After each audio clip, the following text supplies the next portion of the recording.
Order, please. We'll begin the day routine presenting reading petitions. The Honourable Deputy Premier.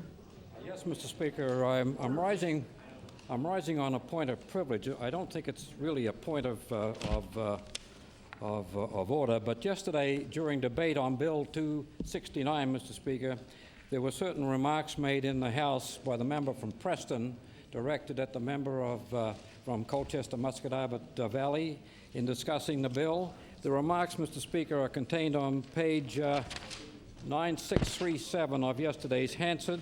I'd ask you to take the matter under advisement, Mr. Speaker, and report to the House at a future date as to whether or not those kinds of remarks are acceptable within this legislature. Order, please. I'll take the matter under advisement. Report back to the House. Begin the day routine presenting reading petitions. The Honourable Member for Cape Breton Centre. Thank you, Mr. Speaker. Mr. Speaker, I would like to present 31,897 signatures to a petition, and the operative clause reads, "We, the undersigned, hereby petition the Utility and Review Board and the Government of Nova Scotia to approve no more electricity rate increases until the Nova Scotia Power and the government are required to help individuals and families save at least 15% of their electricity bill." I have affixed my name, Mr. Speaker.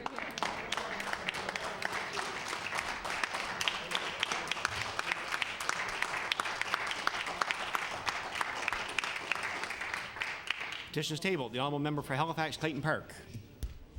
Thank you, Mr. Speaker. I beg leave to table a petition that is signed by 1,551 individual citizens. I've fixed my signature as well, and the operative clause reads, "We, the undersigned, call on the Premier of Nova Scotia to immediately designate in its entirety the spectacular forests, wetlands, and lakes of the publicly owned Blue Mountain Birch Cove Lakes region as an officially designated protected wilderness area for the benefit and enjoyment of present and future generations of Nova Scotians." And I have affixed my signature. Thank you, Mr. Speaker. Petition is tabled. The Honourable Member for Kings West. Mr. Speaker, I beg leave to enter a petition of 225 additional names with the operative clause. We, the undersigned, request the Nova Scotia Department of Transportation and Public Works to reconstruct and pave the heavily used Aylesford Road. 225 signatures. And Mr. Speaker, I've affixed my name to that petition. Petition is tabled. Any further petitions? Presenting reports of committees. Tabling reports, regulations, and other papers. The Honourable Minister of Human Resources. Mr. Speaker, I beg leave to table a report entitled "Moving Towards Equity, Affirmative Action and Diversity in the Nova Scotia Public Service." Report is tabled. The Honourable Minister of Human Resources. Mr. Speaker, I beg leave to table a report entitled "Annual Report on the Civil Service Disclosure of Wrongdoing, Regulations and Policy, 2004-2005. Report is tabled. Statements by ministers. The Honourable Minister of Health. Mr. Speaker, today I would like to update my colleagues on the status of the new provincial program being developed to assist non-insured Nova Scotians with the cost of diabetes medications and supplies needed to help manage their condition. This was one of government's blueprint commitments, and I'm pleased to say that not only are we delivering on our pledge to help cover the cost of diabetes supplies, we'll help cover diabetes medication as well. This year, the province allocated $2.5 million to develop and implement the Nova Scotia Diabetes Assistance Program, which will be phased in over time, Mr. Speaker. This $2.5 million represents an initial investment in what will become an $8 to $9 million program. In essence, the Diabetes Assistance Program will help cover the cost of insulin, oral hyperglycemic medications, glucose test strips, syringes, needles, and lancelets, which are approved under the Nova Scotia formulary for those Nova Scotians who have diabetes but who do not have drug coverage. We have also included an education component to help Nova Scotians understand the importance of managing their condition and the benefits of leading a healthy, active lifestyle. Mr. Speaker, diabetes is a condition that, if left untreated, can lead to complications such as heart disease, kidney disease, and blindness. That's why chronic disease management, such as what will be offered through this program, is crucial to helping reduce the chances of getting complications from this disease. This program will also be evaluated in order to assess the financial and self-care component benefits to Nova Scotians with diabetes. Mr. Speaker, much time has gone into researching and identifying what Nova Scotia's Diabetes Assistance Program should look like. We have reviewed and analyzed what the diabetes assistance programs in other provinces and jurisdictions offer. We've looked at what worked and what didn't work. We've considered the unique needs of Nova Scotians and the fact that the number of people uninsured in Atlantic Canada is greater than in any other part of the country. And Mr. Speaker, we've worked closely with the Canadian Diabetes Association and the Nova Scotia Diabetes Care Centres to make sure that any provincial program developed would meet the needs of Nova Scotians. And I would like to take a moment to thank these groups for their dedication and ongoing commitment to the health of Nova Scotians with diabetes. We appreciate and value the continued work in this area. Mr. Speaker, we have worked hard to develop a program that will help Nova Scotians with diabetes today and in the years to come. However, we have learned from other provinces and from here at home that this can only be done with some sort of cost sharing. If not, we will not be able to afford to continue to offer a program over time, no matter how beneficial the program. Mr. Speaker, to offer a substantial program, the cost must be shared by government and those requiring assistance. This is similar to the way that the province's other pharmacare programs operate and many other insurance programs. Mr. Speaker, similar to other pharmacare programs, all Nova Scotians who participate in this program will be required to pay a co-payment amount of 20% for each prescription. In addition, Mr. Speaker, there will also be a program deductible amount that will be determined by considering family income and size. For instance, Mr. Speaker, a person with diabetes in a family of 4 with a total income of $25,000 would have an annual deductible of only $16 under this program. Once the annual deductible is reached, the province will fund 80% of their eligible medications and testing supplies. However, a person seeking help under the program from a family of 6 with a total income of $36,000 would have a calculated annual deductible of $73.50.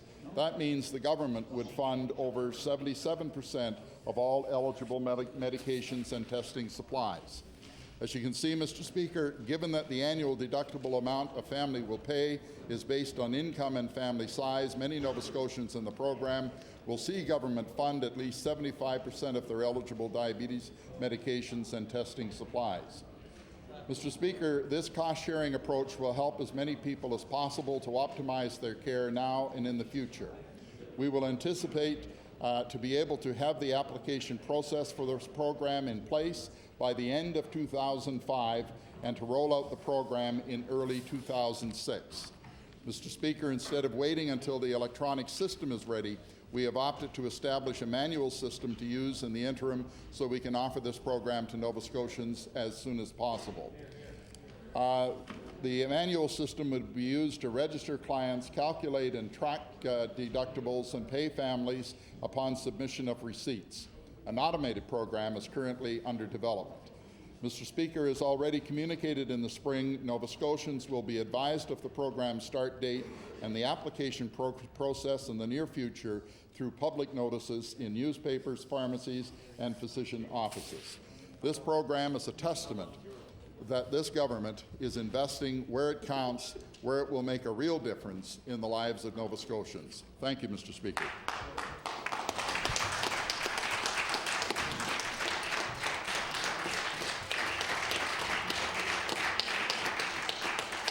Thank you. I recognize the gentleman member for Sackville-Cobequid. Thank you, Mr. Speaker, and I thank the Minister for sending over a copy of his announcement prior to the opening of the House, Mr. Speaker. The few comments I want to make is that I want to ensure that government recognizes that with this program, they're trying to target those individuals in our province that are non-insured, Mr. Speaker. And those individuals that tend to fall in this category, Mr. Speaker, are those that are low-income individuals in this province, Mr. Speaker.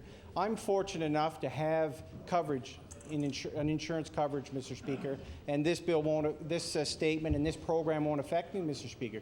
But those individuals that are working for minimum wage, Mr. Speaker, those are the individuals that we need to ensure has the commitment from this government that they can get the supplies, the treatment that they need to be able to hopefully not end up in the hospital in the end, Mr. Speaker. 80% of those individuals that have diabetes, Mr. Speaker, will die from heart disease, stroke, Mr. Speaker. 80% of people with diabetes will end up dying from things like heart disease and stroke, Mr. Speaker. That burden on our health care system, when these individuals who cannot properly obtain the equipment they need to continue to treat themselves for diabetes, in the end causes a great number of dollars to be spent because they can't prevent their illnesses from progressing to include heart disease and stroke, Mr. Speaker. And it's those low-income people. The minister states that there's going to be a similar program to the Farmer Care program, a copay, Mr. Speaker. 20%. And it's a 20% cost that the individual or the family is going to have to bear, Mr. Speaker. I just want to give a couple examples of the cost on a family or individual who has diabetes, Mr. Speaker, and that might be in that low-income earner, Mr. Speaker. And I would project that the majority of the people that are non-insured are those that have those jobs in this province that don't come with the benefits that many Nova Scotians have with health insurance, Mr. Speaker. Test strips, for example, Mr. Speaker. This cost on a person or a family could be from $40 to $100 a month, depending how often they need to be tested, Mr. Speaker. It's important for individuals with diabetes to ensure that their glucose level is in that normal range, Mr. Speaker. If not, then they experience the difficulties and side effects of having an unbalanced glucose level, Mr. Speaker. I've witnessed this many times in my career as a paramedic, picking up people in diabetic comas, Mr. Speaker. And I could tell you of the hundreds and hundreds of people that I've seen over the years. Order, please. Order, please. Now, Member Sackville-Cobequid has the floor. Thank you. The hundreds and hundreds of people that I have seen and treated over the years, Mr. Speaker, when I ask them, once we go in as paramedics and bring them out of that diabetic coma, is what happened in your daily routine that caused you for your levels to drop, Mr. Speaker? The majority of those people said, well, I didn't have the funds this month to pay for my medication or my testing kit, so I may have been high, I may have been low at this time. Those are the individuals, Mr. Speaker, that we need to protect.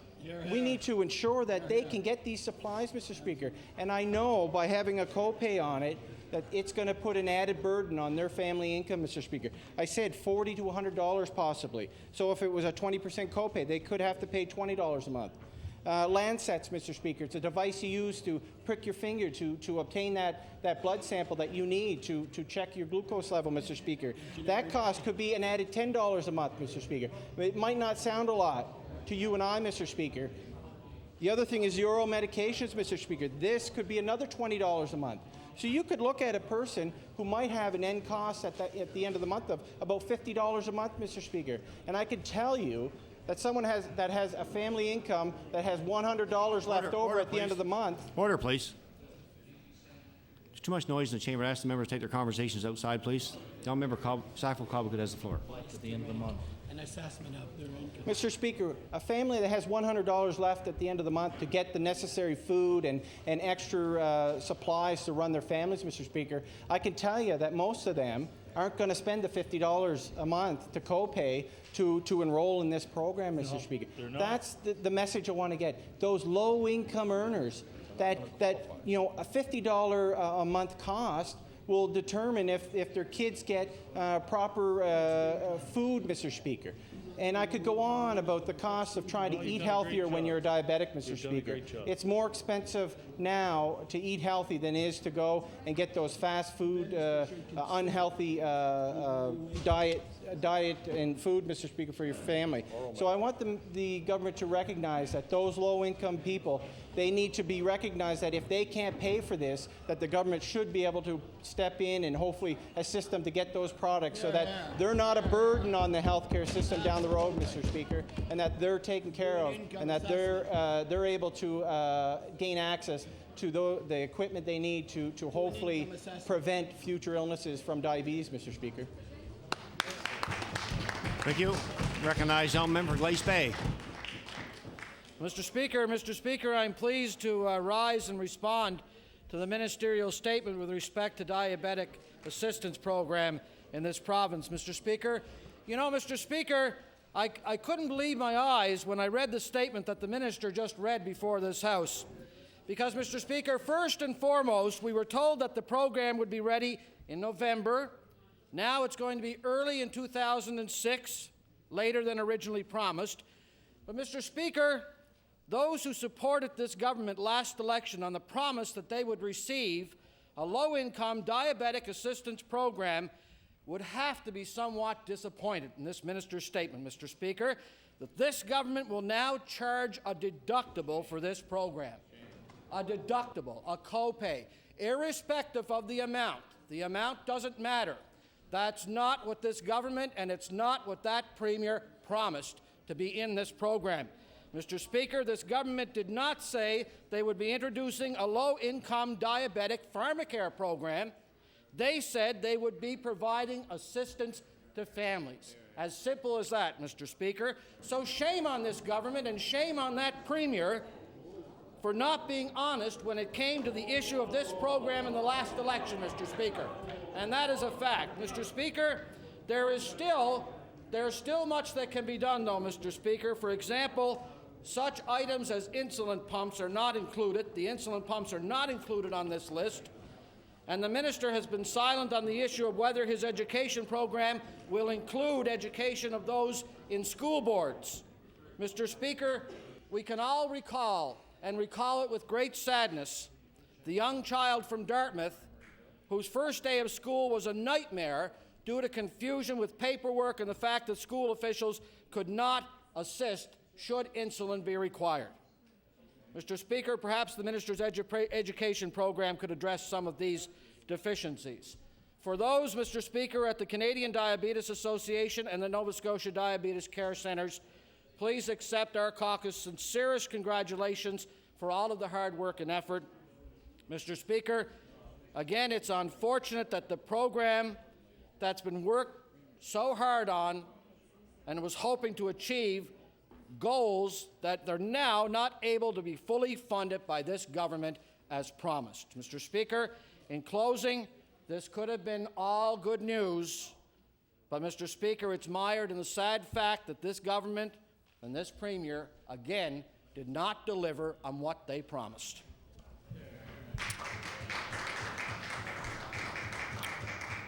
Any further statements by ministers? The Honourable Minister of Education. Mr. Speaker, I rise today to inform the House about improvements that are being made to the province's debt reduction program. Steps that make college and university education more attractive to more Nova Scotians. Steps that will help these people to be more productive, more prosperous, and more successful.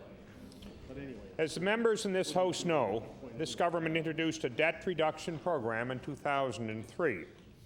We added $1.3 million to the debt reduction program a year ago to ensure there was adequate funding for future demand on the program. At the same time, Mr. Speaker, this government committed to doubling the employment and repayment bonus as in the existing debt reduction program. We have done this, increasing our investment in the debt reduction program by an additional $1.2 million. In total, Mr. Speaker, the province has invested $7.6 million in this program. The employment bonus is an award that is available to a Nova Scotian graduate who works in this province for at least 50 weeks out of the 3 years immediately after graduation. As promised, we have doubled the employment bonus from 25% to 50% of their original debt reduction award.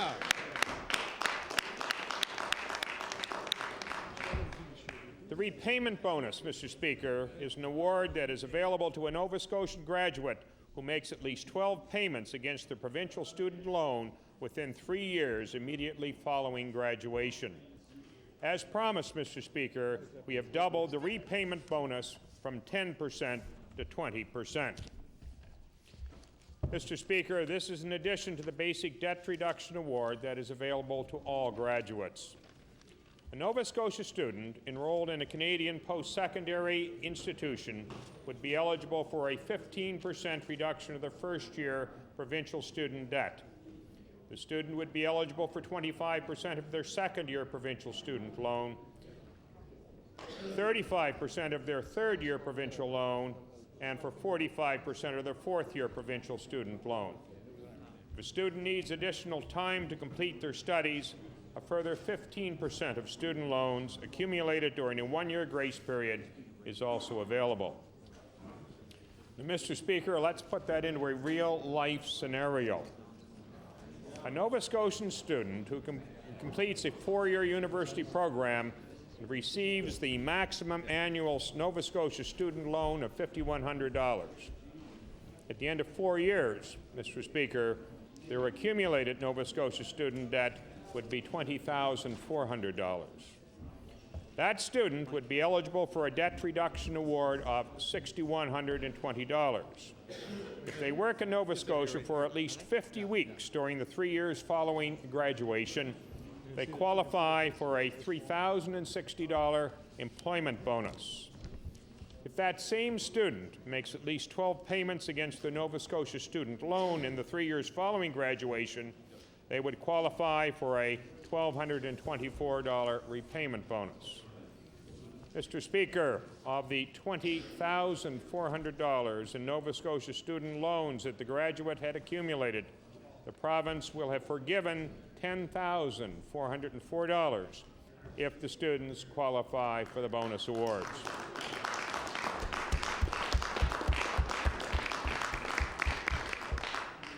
In this scenario, the debt reduction program would help that recent graduate reduce his or her Nova Scotia student loan debt by up to 51%. And Mr. Speaker, combined with other programs, up to 60% of a student's Nova Scotia debt load can be eliminated. These are significant initiatives being made to make post-secondary education more attractive to Nova Scotians, to help Nova Scotians to stay and work in their home province, and to encourage repayment of provincial student loans. To date, Mr. Speaker, we have processed about more than 3,500 debt reduction applications worth a total of $2.5 million. And we have contacted thousands more graduates directly to encourage them to apply for the program. We are also working with colleges and universities on a data sharing process where a student would automatically be enrolled in the program on graduation. There, in that case, would be no need to apply. The difference between the $7.6 million figure that I mentioned at the beginning of my remarks and the $2.5 million figure that I just referred to is the money that we have set aside. And that is money that is set aside to comply with government accounting requirements in anticipation of applications for debt reductions for students currently enrolled in post-secondary education. Mr. Speaker, this government committed to doubling the employment and repayment bonuses in the province's debt reduction program, and we have fulfilled that commitment. In doing so, we've made college and university education more attractive to Nova Scotians, made it easier for Nova Scotian graduates to use their newfound knowledge here at home, and set the stage for timely repayment of student loans, money that we can reinvest in the province's scholars. Thank you, Mr. Speaker.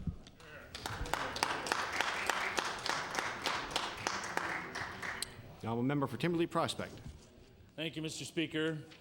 And I caution the minister on some of the math because I want you to know the comments that are following are not just coming from the education critic for the NDP or the MLA for Timberlea Prospect, but the father of a daughter who attends NASCAD that has a food bank among its presents. So I'll thank the minister for providing me for a copy in advance, just in advance. if you should know. But this really isn't a ministerial statement, Mr. Speaker, in the true sense of informing the House of a significant government policy change or new program. In my opinion, Mr. Speaker, this is an attempt to cover off a to-do list on what may just well prove to be the last day of the House before we have a bit of a recess.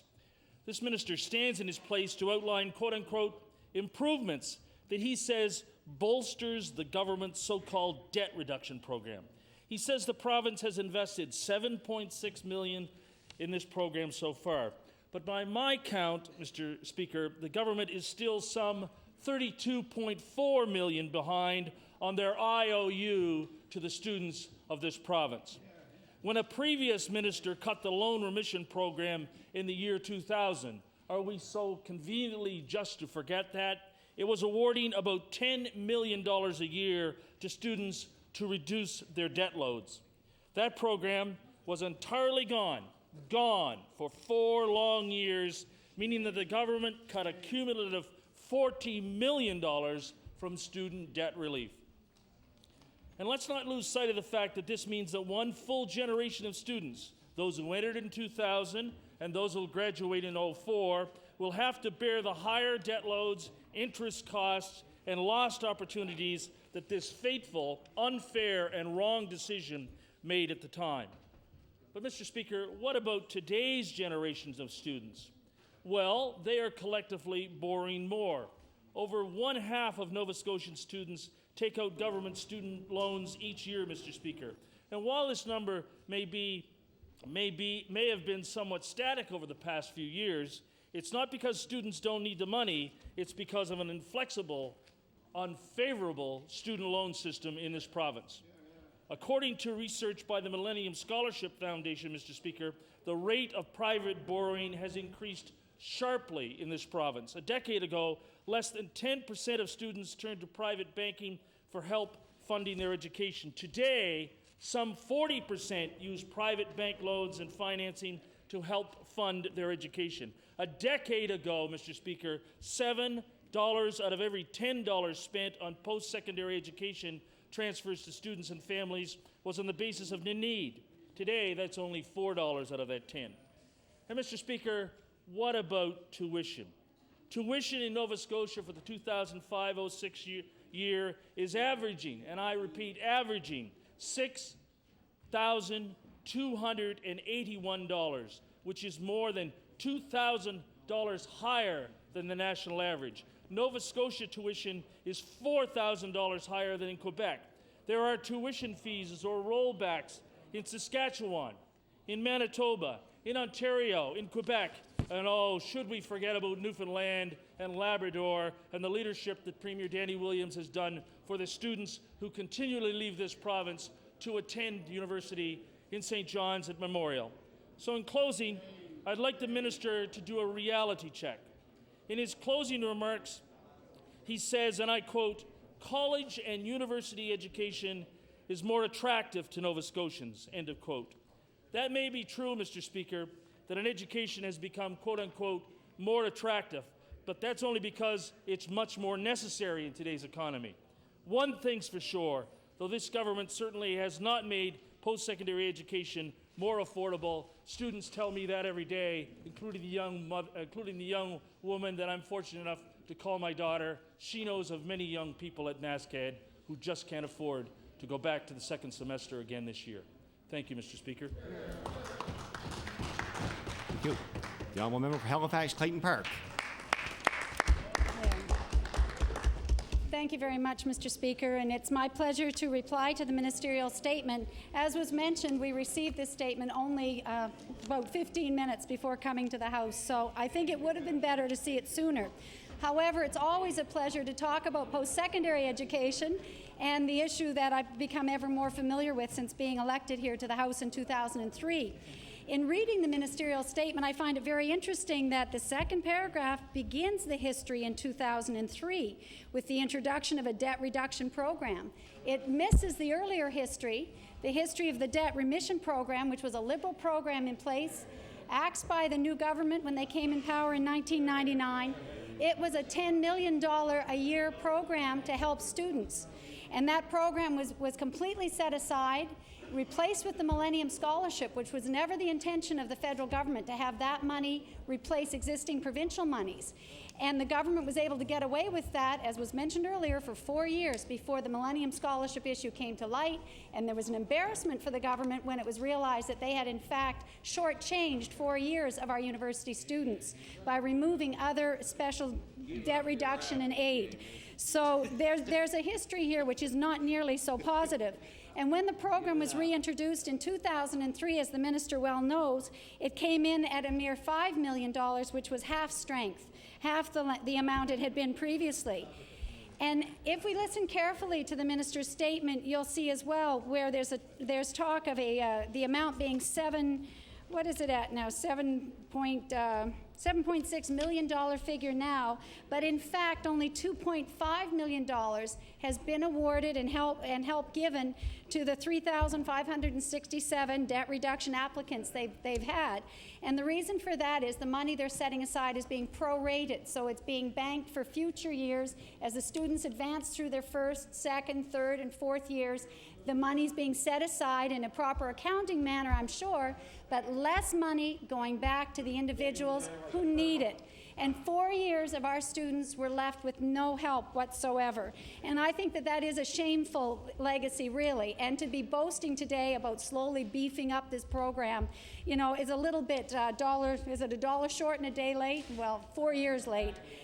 But that really does mask what's going on in the post-secondary area. The idea of offering incentives and opportunities perhaps to keep our young people employed here in Nova Scotia, we do applaud. We think that's an excellent way to go. We have a declining population in Nova Scotia, and in fact, some bold measures are needed. And this is a very small measure. You know, as I say, it moves in the right direction. But I would be remiss if I didn't point out what New Brunswick did over a year ago, and that was they introduced a program called a cash tax back program for university graduates, which actually is worth up to $10,000 taken off their provincial tax, forgiven.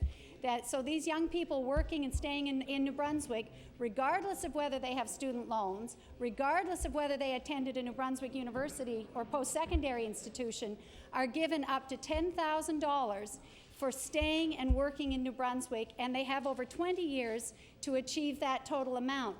Because as we know, often young people starting to work aren't earning the highest amount, so they wouldn't be paying the highest amount of provincial tax. So they're given up to 20 years, which is very generous, to realize the full amount of that benefit.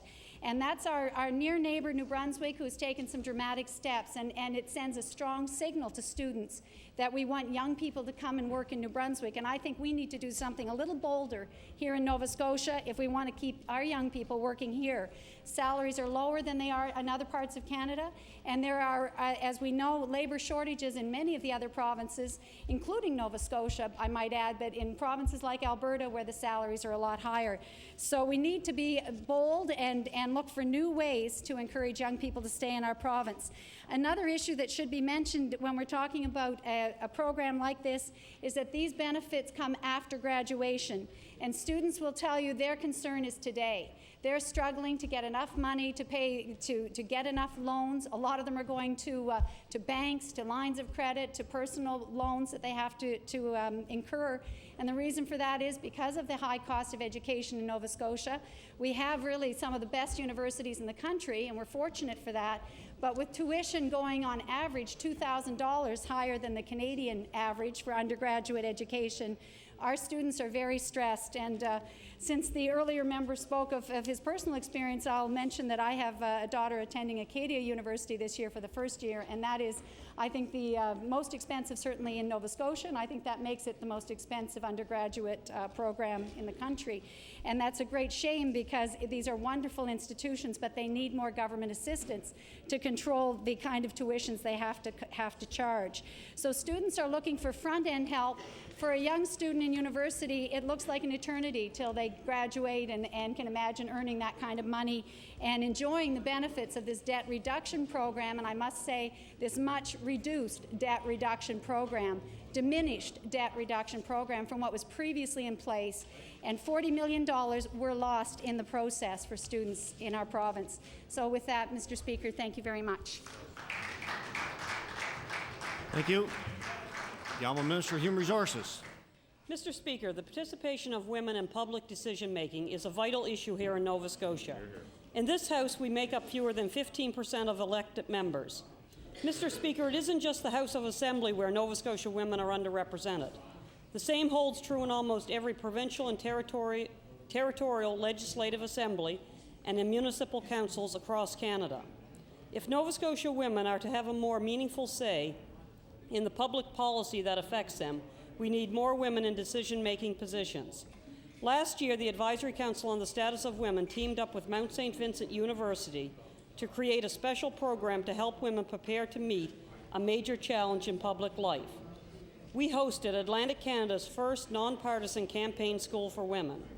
The 2004 school was a success, graduating 30 women who are ready to run in an election. 2 of these women ran in a student election and won the positions they sought. Mr. Speaker, this year the campaign school takes place from December 2nd to 4th. Again, 30 women reflecting Nova Scotia women in all their diversity will be given tools needed to be ready to run for a seat in the next federal, provincial, or municipal election. The one requirement is that they are interested in running for elected office. I invite members in this House to check your mailboxes. Each member will have copies of the registration forms for the campaign school. Copies are also being made available through women's centres and other contacts of the Advisory Council, as well as organizations representing the diversity of Nova Scotians. The Advisory Council's website also has a registration form which you can download. Recognize the member for Halifax Needham. Thank you very much, Mr. Speaker. Mr. Speaker, I'm pleased to have an opportunity to respond to the Minister's statement on behalf of the NDP caucus, and I want to thank the Minister for an advance copy of her statement. Mr. Speaker, it's true, we have a very long way to go with respect to increasing the number of women who are elected to various representative assemblies, municipal, provincial, and federal.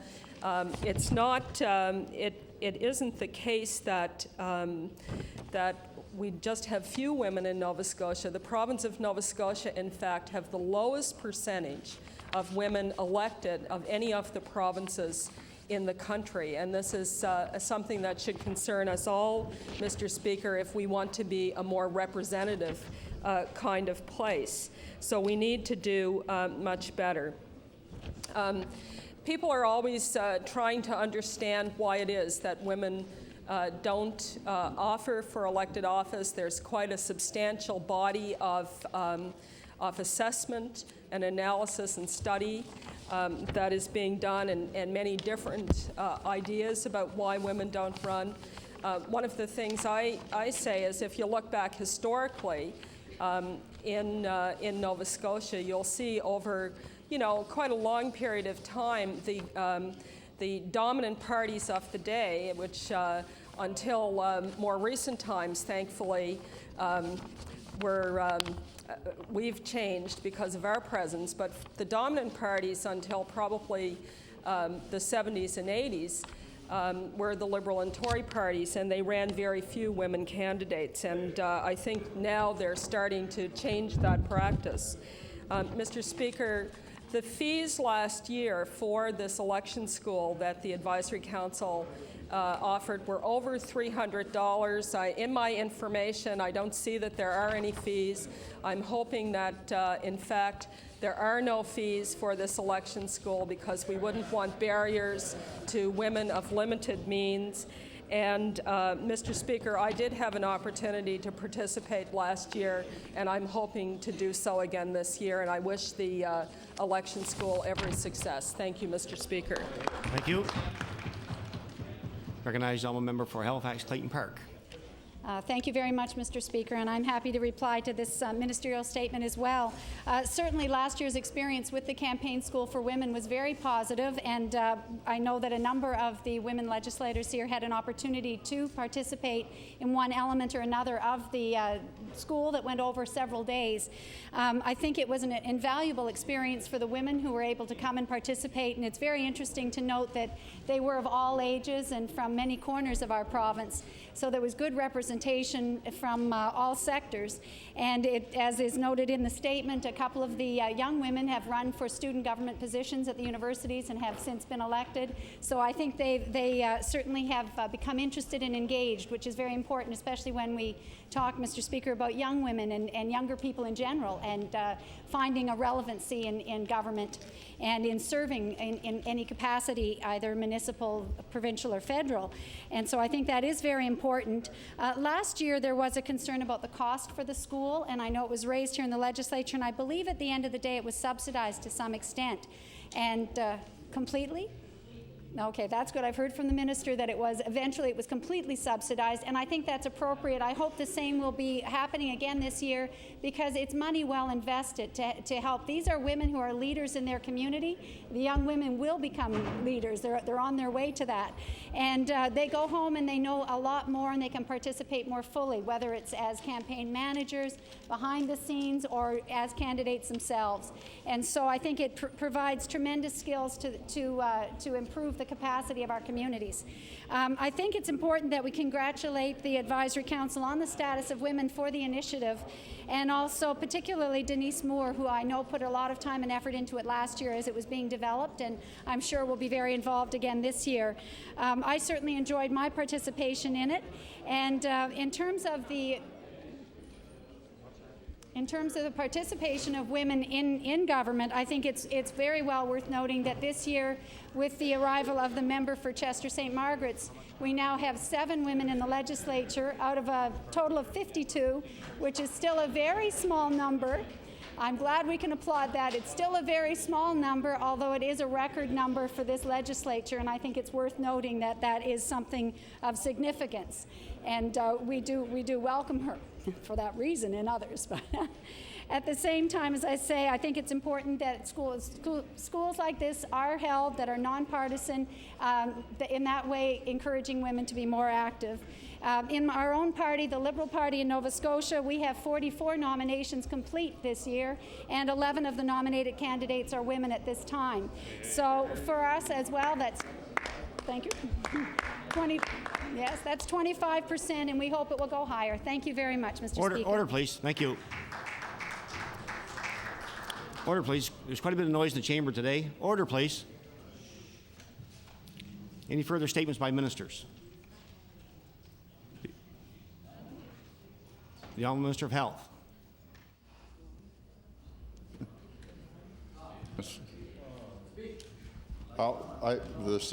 Thank you, Mr. Speaker.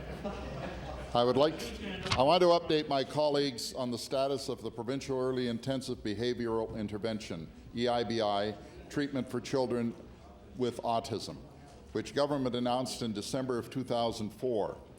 Since that time, qualified staff are being hired and trained across the province to offer EIBI treatment through the province's 9 district health authorities, the IWK Health Centre, and the Nova Scotia Hearing and Speech Centres. The treatment is being delivered by qualified treatment teams consisting of EIBI support workers and a supervisor. Teams may also include psychologists, speech-language pathologists, occupational therapists, and/or social workers. Mr. Speaker, EIBI treatment may be provided in a variety of settings, including in the home, at daycares and preschools, and in other community environments. That's why mums and dads are also offered the opportunity to receive training to deliver EIBI to their children. This past July, Mr. Speaker, treatment team members and families in Halifax were the first to receive training to deliver this treatment. Last month, training sessions for similar groups were given in Sydney for the Cape Breton area, Kentville for the Annapolis Valley, South Shore, and Cumberland areas. It is also great to see that some children can receive treatment through the training process. In fact, the greatest news we're hearing about, Mr. Speaker, is the remarkable difference that this treatment is already making in the lives of those children who have started to receive this treatment through the training process. Mr. Speaker, recently I had the opportunity to view a video tape of a 5-year-old boy, Jesse, who was one of the first to receive EIBI treatment in the Halifax area. And I can attest to the positive results that Jesse and his family are experiencing as a result, direct result of this treatment. At the beginning of the treatment, this child had little meaningful interaction with his family. His behavior was frequently unmanageable, with tantrums being commonplace. In addition, Jesse did not understand that the handful of words that made up his vocabulary could be used to communicate. Now, in just 3 short months, this little boy understands how to use over 60 words to communicate. This dramatic improvement in how he can express himself has also brought about significant improvements in his behavior and ability to interact with his family. Mr. Speaker, the impact of EIBI treatment in the life of Jesse, in fact, prompted his 7-year-old sister to comment, "Mommy, it's like magic." And Mr. Speaker, her mother agreed. This is not the only case that I've heard about. Another parent told us that this treatment is giving them hope and focus, something they have been starving for since diagnosis. This is very powerful feedback, Mr. Speaker, and shows that we are indeed offering the right type of treatment to help these young children with autism. Mr. Speaker, you may also remember Tracy and Gerard Avery and their 5-year-old twin boys, Kyle and Brandon.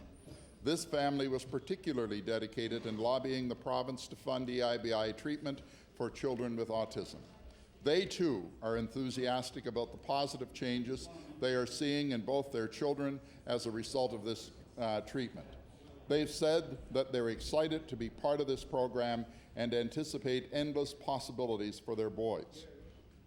Mr. Speaker, we're in the early days of the program implementation, and yet these families and others are seeing progress in their children and promises for the future. And that, Mr. Speaker, is truly remarkable. Dr. Susan Bryson, who is professor, and Joan and Jack Craig chair in autism research at the IWK Health Center in Dalhousie University and external consultant to the Department of Health, has been involved in all aspects of the development of Nova Scotia's treatment model.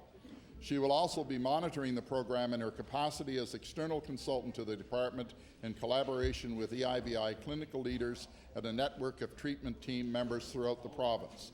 To date, the children that have received treatment have done so through the training process.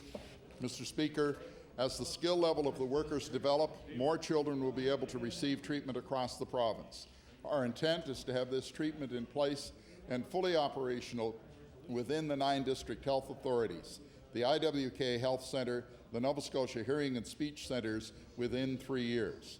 This treatment enhances other services already available for children with autism and their families across the province. Thank you, Mr. Speaker. Thank you. Recognize the honourable member for Halifax Needham. Thank you very much, Mr. Speaker. And I'd like to thank the Minister for providing an advance copy of his statement.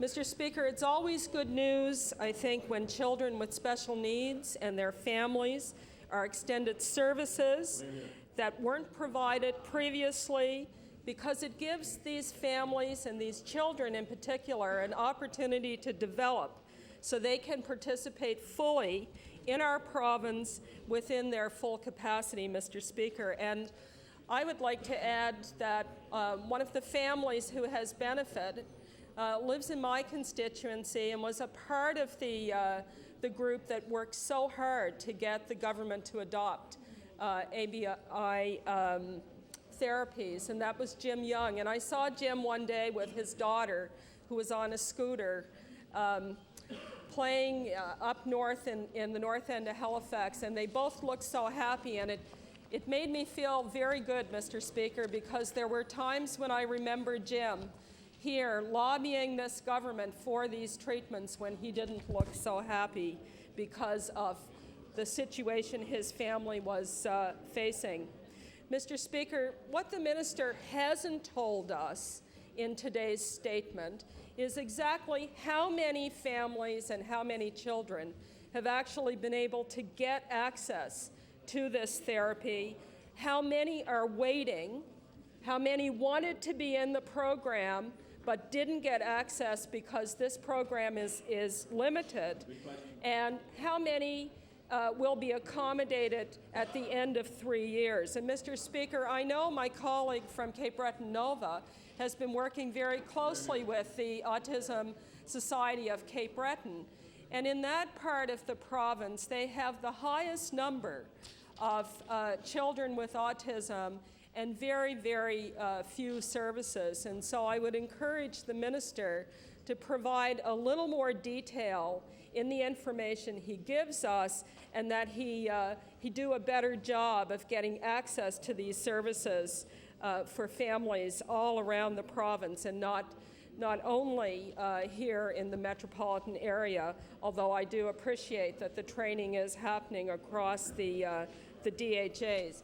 Mr. Speaker, as you will well recognize, this program was a very long time in coming, and partly because the minister was quite skeptical that there was no evidence that this treatment works, and so it's indeed a welcome sight to see the minister stand here today and talk about how much he has learned about the usefulness of this treatment. And he, in fact, has learned what people in other provinces knew and what families who were able to pay privately were saying for some considerable period of time, that this treatment is very effective and that it can make a tremendous difference in the lives of children with autism. So, Mr. Speaker, we will continue to monitor the numbers of people who are waiting for this treatment and this therapy, and certainly we would encourage the government to implement a full program of services to families with autism as soon as that's possible, Mr. Speaker. Thank you. Thank you. Recognize the honourable member for Glace Bay. Thank you, Mr. Speaker. Pleased to rise and respond to the ministerial statement regarding early intensive behavioral treatment for children with autism, and thank the minister for providing his remarks in advance to our caucus. Mr. Speaker, I can recall the day that this program was announced in the Red Room, December 2nd, 2004. I believe it was, and it was a good news day, but the sad fact was that a lot of families across this province would still be waiting for support despite the government's commitment. But Mr. Speaker, very briefly, just brief comments regarding the early intensive behavioral treatment program. It's effective, and we in the Liberal caucus acknowledged that some time ago, Mr. Speaker, and thankfully the government has responded, and its effectiveness is shown in some of the comments that the minister has made today. I think that's quite evident. So, Mr. Speaker, we're pleased with the progress made to date. However, we look forward to some clarification as to whether the program is going to be fully operational in 2006, as promised in last year's announcement, or in 2007, as committed in the ministerial statement today. Thank you, Mr. Speaker. Thank you. Government notice the motion. Order, please. Government notice the motion. The Honourable the Premier. Thank you, Mr. Speaker. First of all, Mr. Speaker, could I ask for the unanimous consent of the House to introduce a resolution with more than 3 whereases? Is it agreed? Agreed. Thank you. I hereby give notice on a future date I shall move the adoption of the following resolution. Whereas pursuant to the House of Assembly Act, members of the legislature receive an annual indemnity and tax-free allowance, which are compensation for service as members. And whereas Section 45 of the said Act provides that the Speaker shall, after appropriate consultation, appoint a person or persons to make an inquiry and report respecting the indemnity, allowance, and salary to be paid to members pursuant to the said Act and the Executive Council Act.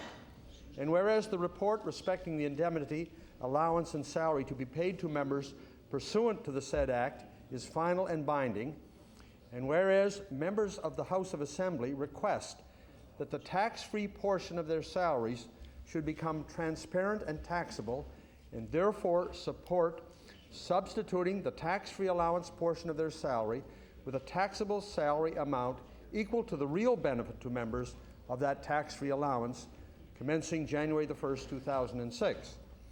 And whereas the House of Assembly requests the Internal Economy Board of the Legislature to advise the Speaker of an individual or individuals who could conduct an inquiry on the compensation package to which members are entitled, and such directions as are necessary to ensure transparency of compensation to members. And whereas the House of Assembly requests that the inquiry shall be completed and a report provided within 3 months of the election of the next General Assembly, with the intention that such report shall provide the basis for compensation to the members then elected. And whereas the House of Assembly requests that the Internal Economy Board defer any increase in franking and travel expenses for members until after completion of the contract, either by negotiation or arbitration, of travel expenses for civil servants pursuant to the Civil Service Collective Bargaining Act. Therefore be it resolved that the House of Assembly endorses the Internal Economy Board and the Speaker taking the action contemplated by this resolution. I request waiver of notice and passage without debate. Question waivers, it agreed? Now hear a no. Order, please. The honourable member of Cape Breton South. Point of order, Mr. Speaker. Point of order. Yes, Mr. Speaker. I guess on this particular resolution, I'm a little bit confused. I thought we had all party support for this resolution coming in here today. I was led to believe that, and for a matter of this importance to this House and to the people of Nova Scotia, who should be aware of what reforms we're attempting to take place in this House in regards to salaries and allowances of members, I would ask, Mr. Speaker, for a recorded vote. Order, please. Excuse me. The request for a recorded vote, I believe, on a notice of motion would be out of order anyway, because we're actually asking the House for consensus to do away with the 2-day notice that would allow the House to make a decision on the resolution today. So I believe that the request is out of order on behalf of the member of Cape Breton South. The member of Cape Breton South. I would just say that I think members in good faith are trying to bring some reform to this House that is obvious Nova Scotians want. And we can't even get a resolution through this House to do just that, to start the process. I, for one, am extremely disappointed in what's taking place here today. There was a request for a waiver, there was a notice, there was a no, and the notice is tabled. Now will the Premier. Thank you, Mr. Speaker. I hereby give notice on a future day I shall move the adoption of the following resolution. Whereas diabetes is a serious condition affecting more than 2 million Canadians and is a leading cause of death by disease, and whereas there is a great need to raise funds for research into better methods of treatment and ultimately a cure, and whereas the Canadian Diabetes Association is focusing public attention on the need for funds for diabetes research, education, service, and advocacy, therefore be it resolved that all members of this House recognize the month of November 2005 as Diabetes Awareness Month and thank all those Nova Scotians working with the Canadian Diabetes Association to increase awareness, education, and funding for further research on this very serious condition, and I request waiver of notice and passage without debate. Question waivers, it agreed. All those in favour say aye. Contrary-minded, nay. Motion is carried. Order, please. The Honourable Minister of Health. Thank you, Mr. Speaker. And before I begin my notice of motion today, I would like to introduce in the gallery Ms. Tina Thibault, who is a communications advisor with the Department of Health, and she is the recipient of an award which will be referenced in the resolution. And I would ask all honourable members to welcome Tina to the House, and you can understand why she's here today as I do the resolution. Mr. Speaker, I hereby give notice that on a future day I shall move the adoption of the following resolution. Whereas the Gemstone Awards are an annual gala hosted by the Canadian Public Relations Society to celebrate the best in communication strategies, materials, and campaigns. And whereas this year, Communications Nova Scotia and the Department of Health submitted their work on the primary health care campaign, which was led by Communications Advisor Tina Thibault, and which included the development of several communications tools to increase awareness and understanding of primary health care, such as primary health care DVD, brochure, and several fact sheets to highlight some of the wonderful primary health care activities happening across Nova Scotia. And whereas Nova Scotia's primary health care campaign won a Gemstone Award last night for the best external communications program, therefore be it resolved that all members of this House applaud Tina Thibault, Communications Nova Scotia, and the Department of Health for their receipt of this prestigious award. Mr. Speaker, I seek waiver of notice and passage without debate.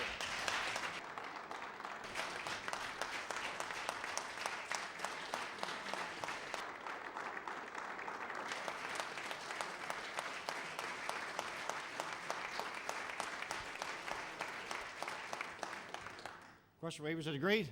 All those in favor say aye. Counterminded, nay. Motion is carried. The Honourable Minister of Education. Thank you, Mr. Speaker. I hereby give notice that on a future day I shall move the adoption of the following resolution. Whereas the Nova Scotia School Boards Association works on behalf of the province's 8 regional school boards, whereas the association's executive director, Frank Barteau, is just retired after 8 years of dedicated service, and whereas Ken Meach, who has provided leadership in a variety of roles throughout the province, most notably as the CAO of the Halifax Regional Municipality and CEO of the Strait Regional School Board, has now been appointed to succeed Frank as Executive Director of the NSSBA. Therefore, be resolved that all members of this House congratulate Frank Barteau on his retirement, and at the same time wish Ken Meach all the best in his new position. Mr. Speaker, I request waiver of notice. Request for waivers are agreed. All those in favor say aye. Counterminded, nay. The motion is carried. The Honourable Minister of Agriculture and Fisheries. Thank you, Mr. Speaker. Before I go into the resolution, I just want to underline the apples that you find on your desk and thank the Fruit Growers Association of Nova Scotia for their helping us get through the day. Mr. Speaker, I hereby give notice on a future day to move the adoption of the following resolution.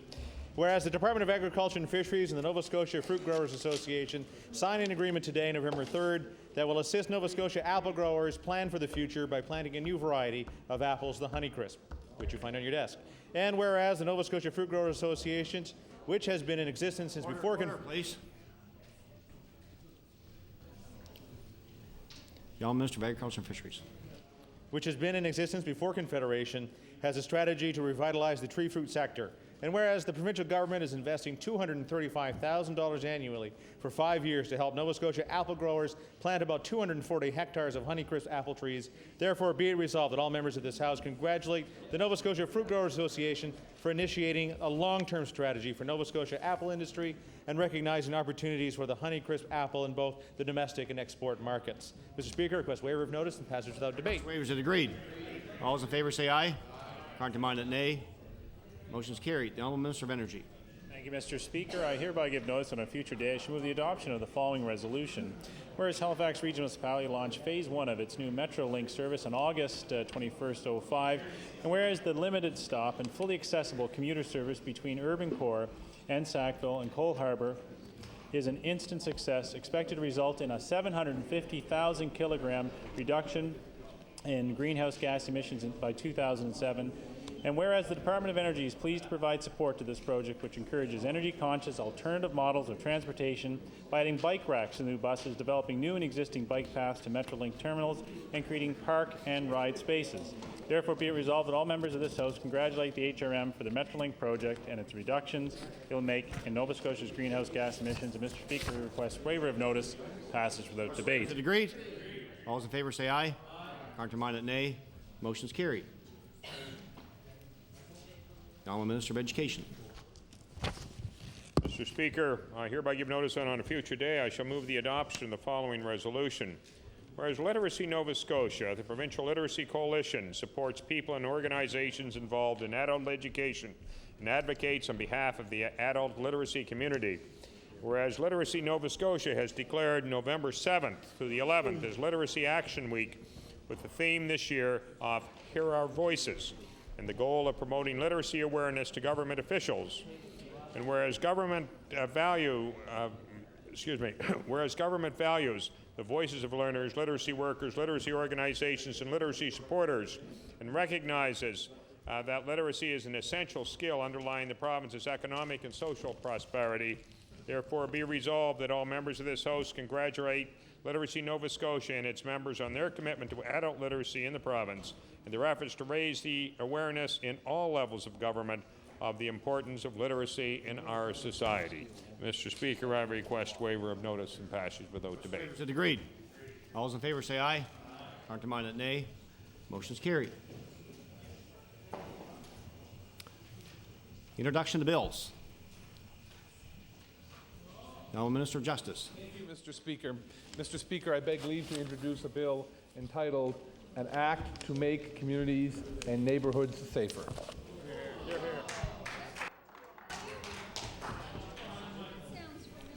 The Honourable Minister of Justice begs leave to introduce a bill entitled An Act to make communities and neighborhoods safer.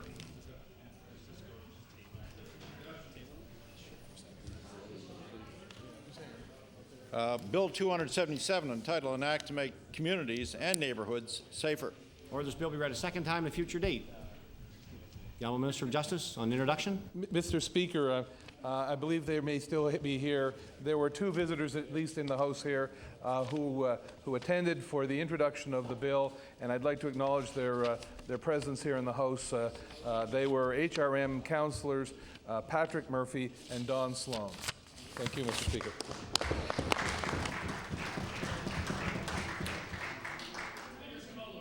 Any further bills? Notice of motion. The Honourable Member for Cape Breton Centre. Thank you, Mr. Speaker. I will be reading this on behalf of the Leader of the Official Opposition. I hereby give notice on a future day I shall move the adoption of the following resolution. Whereas Mount Kilimanjaro, located on the northeastern tip of Tanzania, Africa, is one of the highest freestanding mountains in the world, extending almost 6,000 meters above sea level. And whereas Feed Nova Scotia is sponsoring a hunger hike, asking 20 participants to pledge towards raising funds for charity by climbing this formidable mountain. Whereas 78-year-old adventurer, military retiree, and former teacher Frank Reeser of Dartmouth has responded to the challenge by committing to make the trek in February 06 to raise $10,000 in pledges for Feed Nova Scotia. Therefore, be it resolved that members of this House extend accolades to Frank Reeser for the brave undertaking of hiking Mount Kilimanjaro and wish him much success as he raises funds for Feed Nova Scotia, a worthy and noble cause. I seek waiver, Mr. Speaker. Question waivers, is agreed? All those in favour say aye. Counterminded, nay. Motion is carried. The Honourable Member for Kings West. Mr. Speaker, I hereby give notice on a future day I shall move the adoption of the following resolution. Whereas the protection of Crown land is both an environmental and cultural necessity in Nova Scotia, and whereas Blue Mountain Birch Cove Lakes is an area of our province containing rare plants, animals, as well as hiking trails and beautiful waterways, and whereas our province has precious few of these gems in the urban corridor remaining for public use, therefore be it resolved that members of the House of Assembly encourage government to take an active role in the preservation of lands, and in particular, Blue Mountain and Birch Cove Lakes. Mr. Speaker, I ask for a waiver of notice, passage without debate. Question waivers, is agreed? Here no. Notice is tabled. The Honourable Member for Kings North. Mr. Speaker, I hereby give notice that on a future day I shall move the adoption of the following resolution. Whereas Gladys Porter was the first female MLA to be elected to the House of Assembly, and whereas Gladys Porter served with distinction as the Mayor of Kentville, and whereas Gladys Porter represented the riding of Kings North diligently and faithfully, therefore be it resolved that the House of Assembly commend the citizens of Kings North for electing the first female MLA to this House, an MLA who was a proud progressive Conservative. I request waiver. Question waivers, is agreed? All in favour say aye. Counterminded, nay. Motion is carried. The Honourable Member for Halifax Needham. Thank you very much, Mr. Speaker. Mr. Speaker, I hereby give notice that on a future day I shall move the adoption of the following resolution. Whereas the Internal Economy Board of this legislature, a committee of MLAs usually dominated by the government party of the day, meets behind closed doors to establish the various allowances and expenses for elected officers of the House, and whereas this practice is repugnant in a democratic society of representative government which prides itself on openness and transparency. And whereas in recent years this secretive process has been used as a backdoor route to address the salaries of members of this legislature after the Premier rejected recommendations from 2 independent commissioners on MLA pay, therefore be it resolved that the Internal Economy Board of this legislature be directed to conduct all future meetings in public and with transcripts except during discussions of personal privacy. Mr. Speaker, I seek waiver of notice and passage without debate. Here no. Notice is tabled. The Honourable Member for Cape Breton South. Mr. Speaker, obviously the previous one was damage control. Order, please. Mr. Speaker, Order, please. Honourable Member Cape Breton South. I hereby give notice in a future day I shall move the adoption of the following resolution. Whereas Sean Martell's dream is to be able to attend Cape Breton University, live in residence, and earn a business degree. Whereas while the labour market agreement has enabled Sean to fulfill part of his dream, the Department of Health has failed to provide attendant care so that Sean can live on campus. And whereas Student Union President Scott Thomas has volunteered to defer 2 months' salary to pay third-year nursing students to care for Sean Martel in residence so that he may be able to stay 2 or 3 nights a week. Therefore, be it resolved that all members of this House congratulate Student Union President Scott Thomas for his most generous donation and wish Sean Martel our best wishes as he begins to fulfill his dream. Mr. Speaker, I would ask for waiver. Request for waiver, is it agreed? All those in favor say aye. Counterminded, nay. Motion is carried. The honourable member for Dartmouth North. Thank you, Mr. Speaker. I hereby give notice that on a future day I shall move the following resolution. Whereas the Department of Community Services has set shelter rates for Nova Scotians receiving social assistance, and whereas the rates set by the department do not reflect the real cost of shelter in many regions of the province, and whereas many Nova Scotians receiving the social assistance must use 10 to 20% or more of their food budget to supplement their shelter needs to avoid living in slums, therefore be it resolved that the legislature urge the Department of Community Service to provide clients with a list of housing units that are not slums and meet the budget amounts allotted by the department. Mr. Speaker, I request waiver of notice and passage without debate. Request for waiver, is it agreed? I hear a no. Notice is tabled. The honourable member for Preston. Thank you, Mr. Speaker. Mr. Speaker, with your permission, I'd like to do an introduction first. In the West Gallery, we have 3 neurosurgery nurses, Lynn Fennedy, Leslie Feltmore, and Paula Taylor. And from Child Safety Link at the IWK, we have Meredith McNeil and John Bissonette, who is a paramedic with EHS. They have distributed 2 information booklets to all MLAs dealing with injury prevention, a parent's guide to helmet and recreation safety, developed by the Child Safety Link and Parents in Children's Safety, sponsored by Amera and the IWK Health Center. And the other one is the Economic Burden of Unintentional Injuries in Atlantic Canada, developed by Atlantic Network of Injury Prevention and Smart Risk. I would ask them to rise and receive a warm welcome from the House.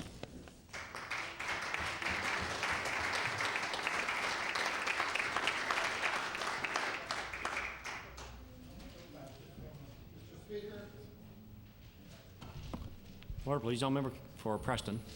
Mr. Speaker, I hereby give notice on a future day I shall move the adoption of the following resolution. Whereas Motor Vehicle Act encourages safety for bicycles but fails to endorse safety prevention for those who use skateboards, rollerblades, and scooters. And whereas head injuries are a huge strain on the healthcare system and are costly to all Nova Scotians both financially and emotionally, with over 42,000 cycle-related injuries occurring in just one 4-year period, at a cost of upwards to $4 million per head injury.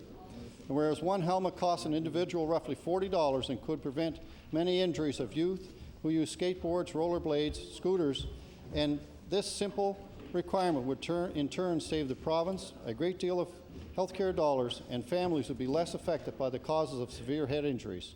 Therefore, it be resolved that all members of this House of Assembly acknowledge the importance of safety for all youth and force skateboarders and similar riders to wear helmets on any property and provide support for those who are trying to protect the safety of youth in Nova Scotia. And I'd ask for waiver. Request for waiver. I hear a no. Notice is tabled. The honourable Minister of Education. Mr. Speaker, I hereby give notice on a future day I shall move the adoption of the following resolution. Whereas the Ishkanish chapter of the IODE celebrated its golden anniversary on October 1st, 2005, and whereas the Ishkanish chapter came into being on September 27, 1955, with 13 of the 17, and I quote, vivacious, young, intelligent, end of quote, women who were charter members present at that first meeting, whereas during its 50 years, the Ishkanish chapter of the IODE has made a multitude of significant contributions to its community, particularly in health, education, heritage, and citizenship. Therefore, be it resolved that all members of this House congratulate the Ishkanish chapter of the IODE on its 50th anniversary, thank it for its extraordinary contributions to its community, and wish it continued success in the future. And Mr. Speaker, I request waiver of notice. Request for waiver, is it agreed? All those in favor say aye. Counterminded, nay. Motion is carried. Order, please. The honourable member for Halifax Atlantic. Thank you, Mr. Speaker. I hereby give notice that on a future day I shall move the adoption of the following resolution. Whereas on October 24th, the Honourable Minister of Health declared in this House that, quote, breastfeeding is proven to be the safest and healthiest way to care for a new baby, with numerous benefits to both child and mother, and that the government is renewing its efforts to support breastfeeding mothers and families, unquote. And whereas the Single Parent Centre in Spryfield has been training doulas, or new mothers' mentors, for more than 10 years now, so that 80% of mothers at the centre are still nursing their infants at least 30 days postpartum, and whereas funding for this program has been cut by 65% in the past 4 years, therefore be it resolved that this House make action follow words and restore funding for the doula program, which enhances physical and mental health of both mother and child. Mr. Speaker, I request waiver of notice and passage without debate. Waiver here, no. Notice is tabled. The honourable member for Clare. Merci, Monsieur le Président. Monsieur le Président, par la présence, j'avise que je proposerai en date ultérieure l'adoption de la résolution suivante. Attendu que des liens étroits existent entre la communauté acadienne de la Baie-Sainte-Marie et les communautés acadiennes de la Louisiane, attendu que les communautés acadiennes du sud de la Louisiane ont été durement éprouvées par les ouragans qui ont frappé les côtés du golfe du Mexique, et attendu que le comité Aide Louisiane, sous la présidence de M. Ambroise Comeau, a ramassé la somme de 12 150 $ avec l'aide de plusieurs personnes bénévoles et d'organisations, qu'il soit résolu que cette Assemblée félicite le comité, les personnes bénévoles et la communauté de la Baie-Sainte-Marie qui est venue en aide à la communauté acadienne de la Louisiane. Et, Monsieur le Président, je propose l'adoption de cette résolution sans préavis et sans débat.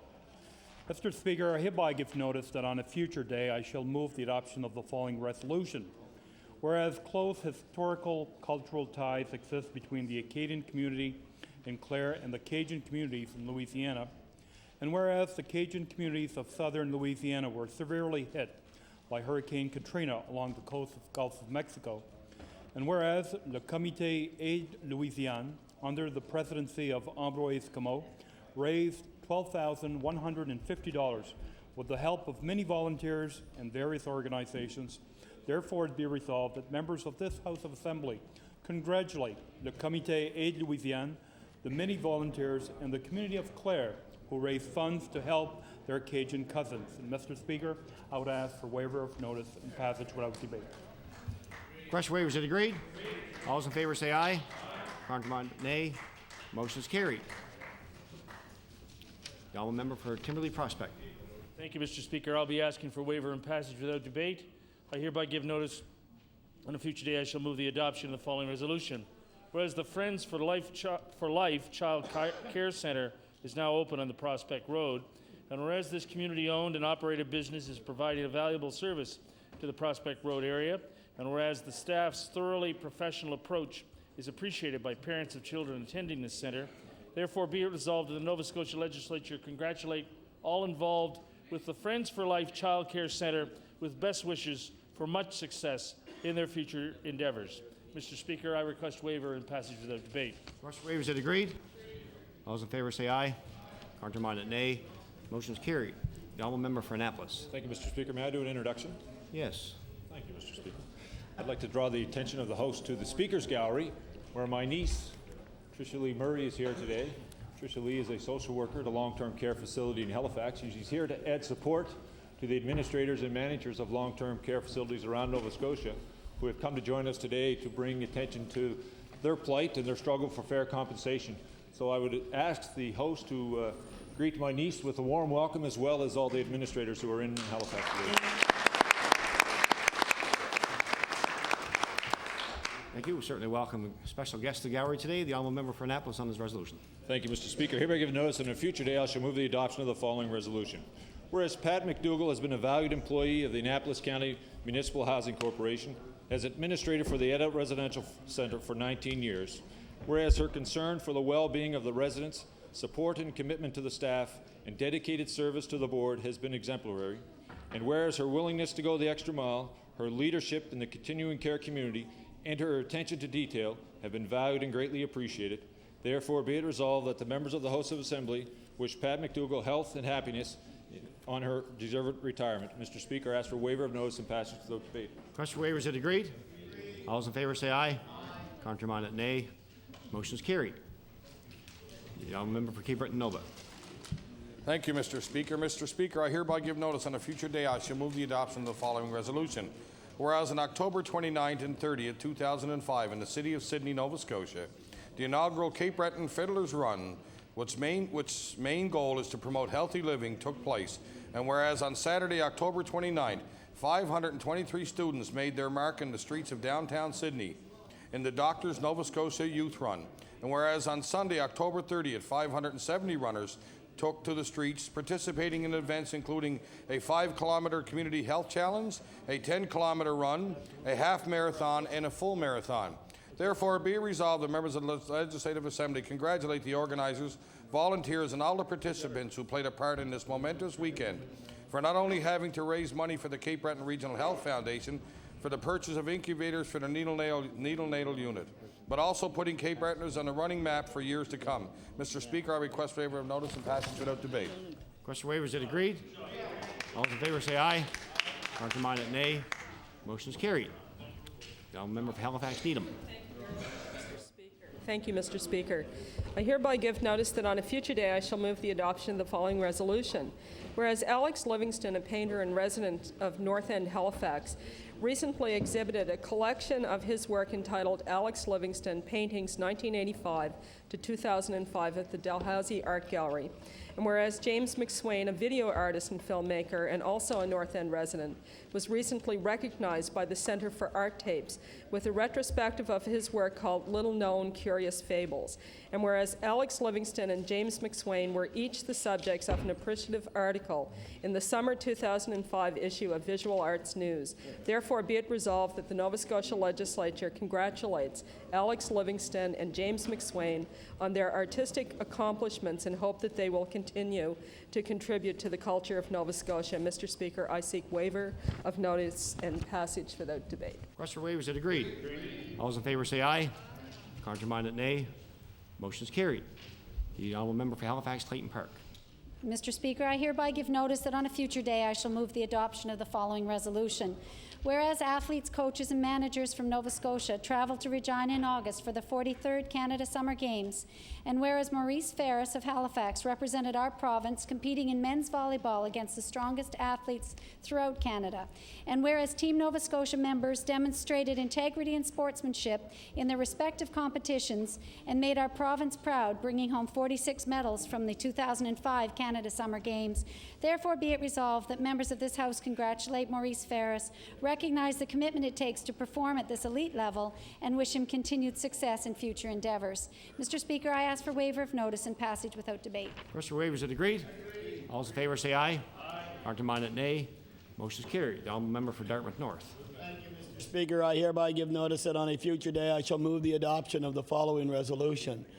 Whereas the North Dartmouth Echo has celebrated its first anniversary as a community newspaper, and whereas this community newspaper exists to make sure that the good news gets out and that the community has a chance to share its activities and success, and whereas the community newspaper has received excellent reviews from readers and more members of the community are now providing input through articles, therefore be it resolved that the Nova Scotia Legislative Assembly congratulate Sandy Marsh, Doris Warnell, Sylvia Anthony, Carl Nightingale, Janice Silver, Gail McNeil, Scott Rumley, Claudia Levy, and Marilyn Smith, and Wendy Stevens, and Rebecca Douglas, members of the Newspaper Society, for a job well done. Mr. Speaker, I request waiver of notice and passage without debate. Request for waiver, is it agreed?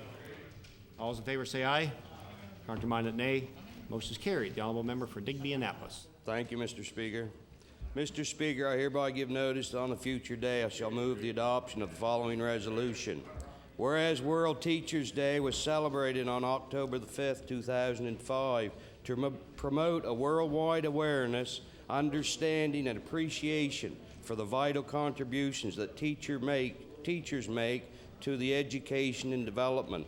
And whereas the Nova Scotia Teachers Union used World Teachers' Day to launch its appeal to raise money for the families of teachers in areas ravaged by Hurricane Katrina, and whereas money raised will go to Solidarity Fund for teachers in Louisiana and Mississippi.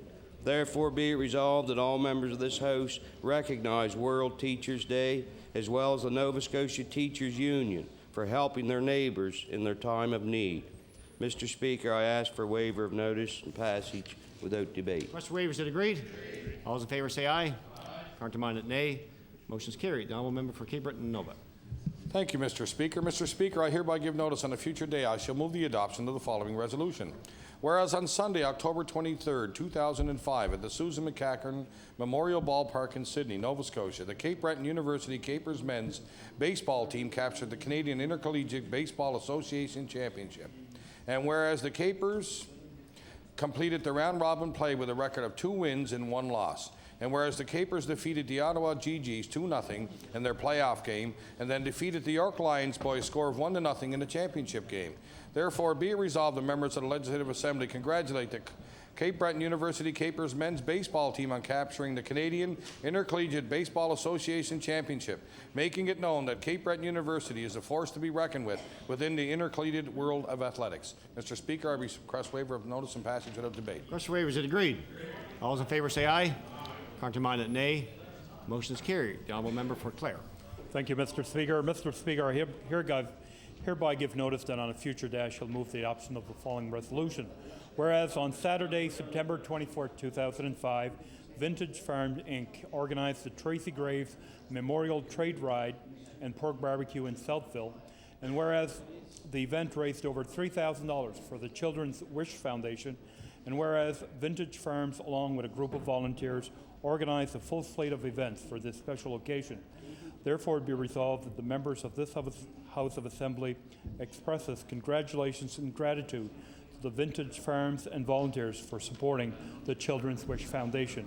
And Mr. Speaker, I would ask for waiver of notice, please. Request for waiver, is it agreed? All those in favor say aye. Countermanded, nay. Motion is carried. Orders of the day or questions put by members. Question period begin at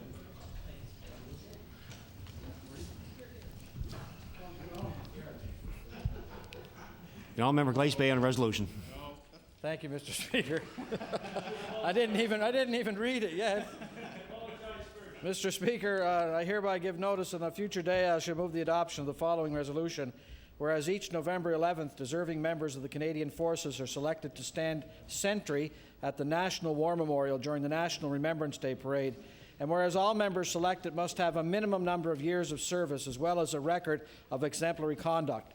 And whereas Scott Devereaux, currently stationed at CFB Gagetown and from Glace Bay, has been selected by the Canadian Forces as one of 6 Canadians honoured to serve as part of the Remembrance Day Sentry on Friday, November 11th. Therefore, be resolved, all members of the House congratulate Scott Devereaux on this distinct honour and wish him all the very best in his future endeavours. Mr. Speaker, I ask for waiver of notice and passage without debate. Request for waiver, is it agreed? All those in favour say aye. Countermanded, nay. Motion is carried. Any further resolutions? Orders of the day or questions put by members. Question period begin at 3:41 and at 2:41. The honourable member for Sackville-Cobequid. Thank you, Mr. Speaker. My question this afternoon is for the Minister of Health. Earlier this week, our party brought up the concerns of the Canadian Cancer Society regarding the unacceptable waits for cancer treatment in this province, Mr. Speaker. These concerns follow the departure of a medical oncologist from the province and the recent revelation that another oncologist has asked to be placed on leave, Mr. Speaker. Dr. Daniel Rayson was interviewed on CBC radio this morning, and he said the cancer division is in real crisis, Mr. Speaker, and because of the lack of resources, many are looking elsewhere. So my question to the Minister, why has this department ignored the pleas from an oncologist for over 2 years to address the staff shortages and growing wait times, Mr. Speaker? The Honourable Minister of Health.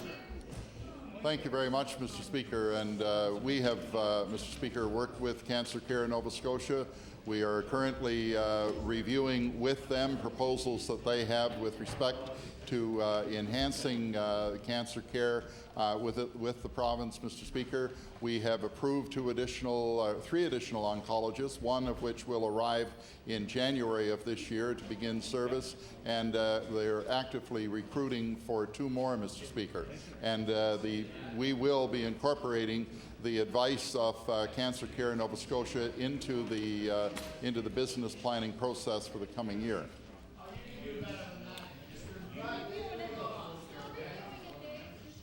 Order, please. Order, please. All member Sackville-Cobequid on your first supplementary. Good job, brother. Mr. Speaker, by Dr. Rayson's own description, this province lurches from crisis to crisis instead of planning, Mr. Speaker. Other provinces have put plans into place to deal with the growing cancer rate, Mr. Speaker. British Columbia, Alberta, Ontario, Newfoundland and Labrador all have found ways to meet the problem head-on, Mr. Speaker. In fact, British Columbia started planning in 1992. And guess what, Mr. Speaker? Their cancer treatment wait times are stable. So will the minister explain to this House why his department is allowing this situation to spiral so far out of hand instead of giving it the attention it deserves, Mr. Speaker? Honourable Minister of Health. Well, thank you very much, Mr. Speaker. And we indeed are working with Cancer Care in Nova Scotia, Mr. Speaker. And we, as I indicated, we have approved additional oncologists to come to Nova Scotia, but we are part of a challenge that exists right across the country, Mr. Speaker. The number of oncologists that are graduating does not fit the long-term needs, Mr. Speaker. But we will be filling the positions that are available. We will be working with Cancer Care in Nova Scotia with respect to the business planning process next year. And, Mr. Speaker, I look forward to some real progress being made in this regard. The honourable member for Sackville-Cobequid on your final supplementary. Mr. Speaker, we have oncologists that are ready to leave this province now, Mr. Speaker. Nothing about retention and attraction. They're going to leave now. Cancer specialists and their support staff are burning out, Mr. Speaker. As Dr. Rayson points out, if one more doctor leaves this system, wait times will triple, Mr. Speaker. Mr. Speaker, I said triple, and that's a dangerous thing to have in this province. The Liberal government left cancer treatment in a state of chaos in the 90s, Mr. Speaker. This government has had its chance to do better. Order, please. For some reason, there's an awful lot of noise today in the House. It's very hard to hear the speakers on the floor. I'd ask the members, if you have to talk, to please go outside. The honourable member for Sackville-Cobequid on the question, please. Mr. Speaker, this government has had its chance to do better, but patients have seen little improvement in this system, Mr. Speaker. So I ask the Minister of Health, when will his department get their heads out of the sand, listen to the frontline medical staff, and put a plan in place to stop the long waits for cancer treatment in this province? Right on. The honourable Minister of Health. Mr. Speaker, we are working to address the problem associated or discussed by the honourable member. We, as I indicated, have received from Cancer Care in Nova Scotia a plan which is we are working into the business plan for the future and future budgets, Mr. Speaker, and we will be making this a priority with respect to the next budget year. In the meantime, Mr. Speaker, it is a priority now because in the meantime we have approved 3 additional oncologists for the province, Mr. Speaker, one of which will come on stream in January, and the others are being actively recruited as we speak, Mr. Speaker. We are determined to make progress with respect to this, and we're working very hard with Cancer Care in Nova Scotia to achieve just that. The honourable member for Richmond. Mr. Speaker, over the next few months and years, pundits will be discussing the Premier's legacy. It's becoming more apparent that the Premier's legacy is one of calculated half measures and full retreats. Whether it's video lottery terminals, all-terrain vehicles, or the crisis in healthcare, the Premier can't seem to follow through on any substantive policy. And what will be this Premier's last House session? His backbenchers seem to be planning a caucus revolt, much like they did back in the winter of 1999. In this case, Mr. Speaker, the revolt is about children's safety. An issue... Order, please. I know that the issue of children's safety is amusing to some members on the government side. Mr. Speaker, it's certainly not amusing to Nova Scotians or the over 30 organizations that came to this House yesterday to plead with the government to finally do the right thing and put children's safety first. So my question to the Premier, on an issue that affects the safety of children, why is the Premier not demanding full caucus support for measures to enhance child safety in our province? The honourable Premier. Thank you very much, and I refer that to the Minister responsible. The Honourable Minister of Natural Resources. Thank you, Mr. Speaker, and through you to the member opposite and all members. We have a bill in the House, and it is to protect the children of this province. Order. Order, please. Order, please. Order, please. I'd ask the members in regards to questions and answers not be directed to a bill that's present before this House, please. The Honourable Member for Richmond on your first supplementary. Mr. Speaker, we know that the Premier is a family physician. He's seen what his colleagues in that profession have said about child safety and the fact that his government hasn't gone far enough. Mr. Speaker, there can never be a compromise when it comes to child safety, regardless of where you live in this province. Mr. Speaker, his own caucus chair will not even indicate which way we'll vote. The Premier is still the Premier until February the 11th, but there already seems to be a lack of direction on this issue. Mr. Speaker, the only two doctors who haven't accepted that the Premier's stance is not good enough is the Premier himself and the imaginary doctor from Yarmouth that his Minister of Natural Resources refuses to identify. So, Mr. Speaker, Nova Scotians are looking for leadership on such an important issue. My question to the Premier is, will the Premier do the right thing and put child safety first by making sure that the appropriate measures are brought forward to address this issue? The Honourable Premier. Thank you very much, Mr. Speaker. And I will remind the House Leader of the Liberal Party that the bill that the government tabled conforms with the recommendation of the task force, and with one minor adjustment. The task force did provide that riders under 14 years of age, under appropriate supervision, could in fact be on OHVs. We extended that, Mr. Speaker, to include young drivers, fully trained, with direct adult visual supervision, with the adult being fully trained on private property and on a machine that is designed for a rider of that size. The Honourable Member for Richmond on your final supplementary. Mr. Speaker, over 30 organizations came to this House yesterday. They're not political organizations. They are Nova Scotians. They are professionals in their own field. They came here of their own free will. They came here because they're concerned about an issue. Some of them have seen children die. And our retired RCMP officer said he was tired of having to go to the doorsteps of parents to say that their children had been killed in such an accident. We cannot be perfect as legislators, but it is our duty to do what we can to put legislation in place to try to protect children's safety. Your measures to date, Premier, have been resoundingly rejected by professionals, by people of your own profession. I ask you again today, will you do the right thing and strengthen measures to ensure that we can do everything possible as legislators to ensure child safety when it comes to off-highway vehicles in this province? The Honourable Premier. Thank you very much, Mr. Speaker. And the member opposite is right. This is a serious issue. The safety of children is paramount in the minds of all members of this House.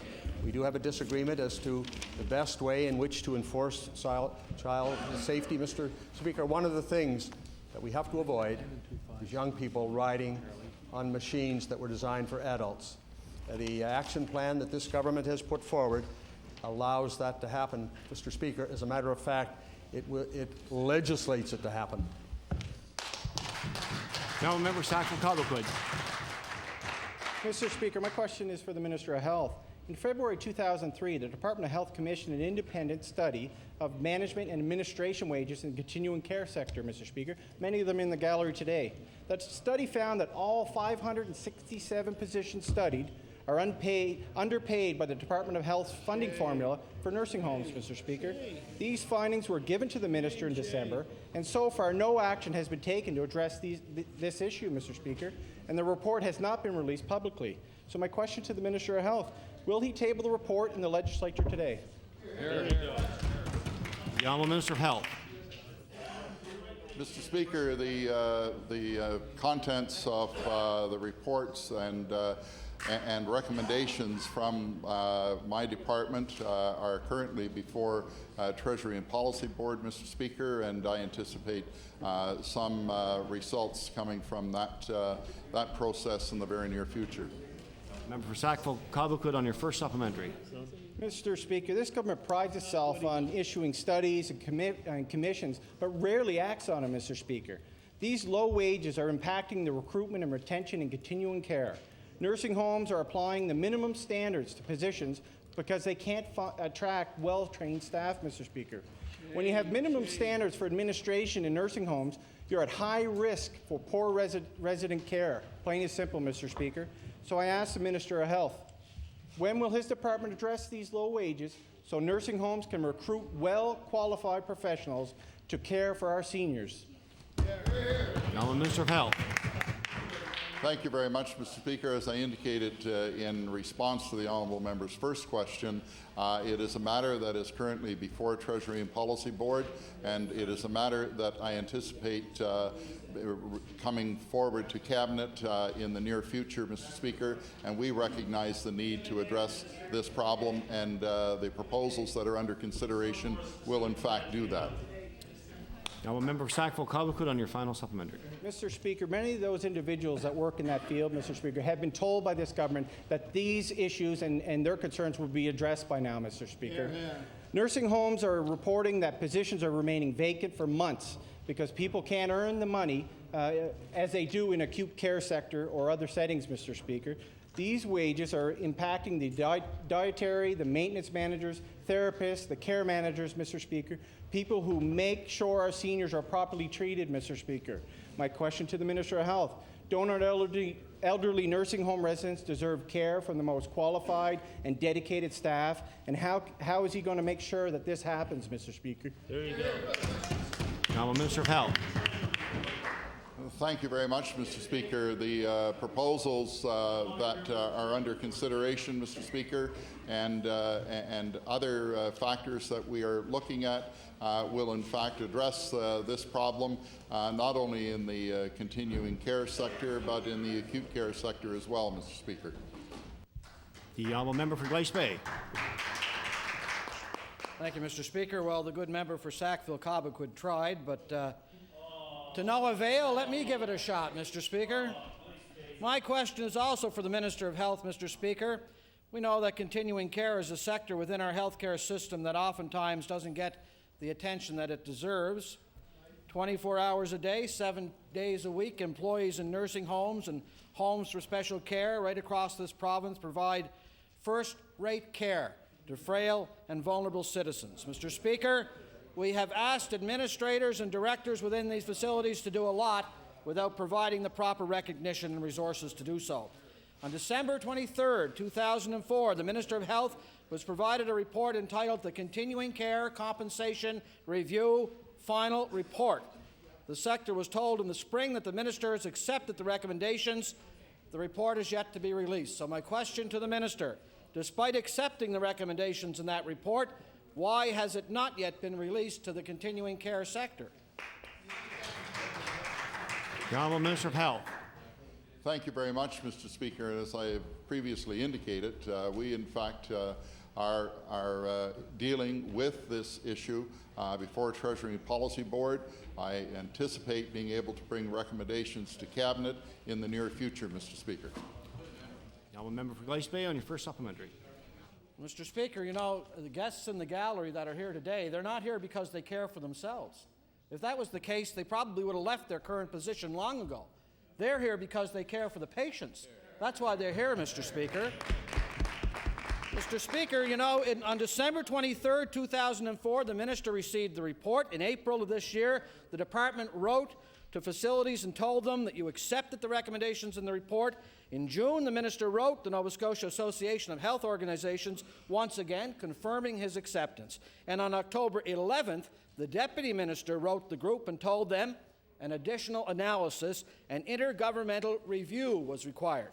So my question to the Minister is, why is the Minister of Health doing additional analysis on a report that he's already accepted?